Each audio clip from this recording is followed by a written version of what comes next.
Red Lobster filed for bankruptcy, and there is an important entrepreneurial lesson that you can learn and implement in your business to increase your profits and cash flow and give you options for your exit strategy so that you don't end up in a position like the Red Lobster chain where you're having to go through reorganization and bankruptcy. And you're going to want to save this video because if you implement it in your business, you could actually increase the value of your business by hundreds of thousands of dollars, if not millions, if implemented correctly. There's a lot of media that's reporting that the Red Lobster bankruptcy is due to the endless shrimp thing and they lost like $11 million.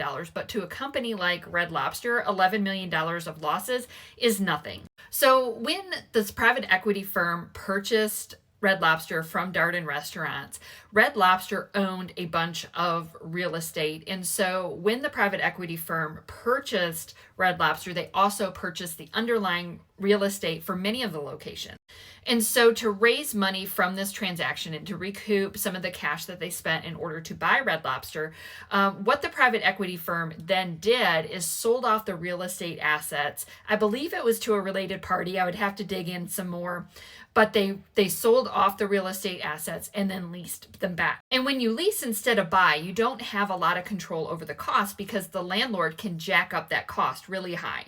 And so what we've had is a private equity firm come in, take the valuable assets out of that business, and then now they're reorganizing all of the Red Lobster operations, removing some of the debt so that they can either spin that brand back off to some other restaurant chain, but they'll get to retain those real estate assets through the entity that they sold the real estate to.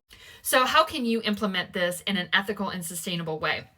When I have a client who has a brick and mortar location, and this could look like a law office that has a physical location, it looks like doctor's offices, it looks like salons, what I always have the owners do is structure their business so that their real estate assets are in a separate LLC. And the reason that we do this is exactly why things happen like the private equity firm buying Red Lobster from Darden. And that is that the private equity firm sees those real estate assets that are very valuable and they're really purchasing that brand and that company for those real estate assets because that's where the true money is. So when you structure your business so that a separate entity owns the real estate, if you're ever looking at an exit strategy, you have multiple things that you can do. For example, I have a salon owner that is building a franchise and she physically owns her locations. So the locations are owned in a separate LLC and she pays herself rent at market rates. And so ideally, there are three legal entities. There's the corporation that owns the franchise rights, that sells the licensing agreements to other salon owners that want to implement her processes in her branding.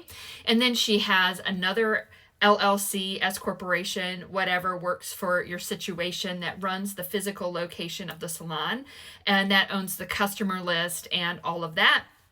And then on top of that, the LLC that owns the real estate. And so the salon operation is paying a licensing fee and then is also paying for the real estate.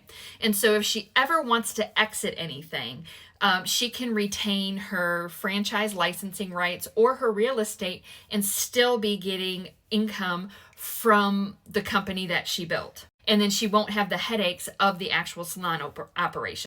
And this is ethical and sustainable if you are charging market rents and if you're open and transparent.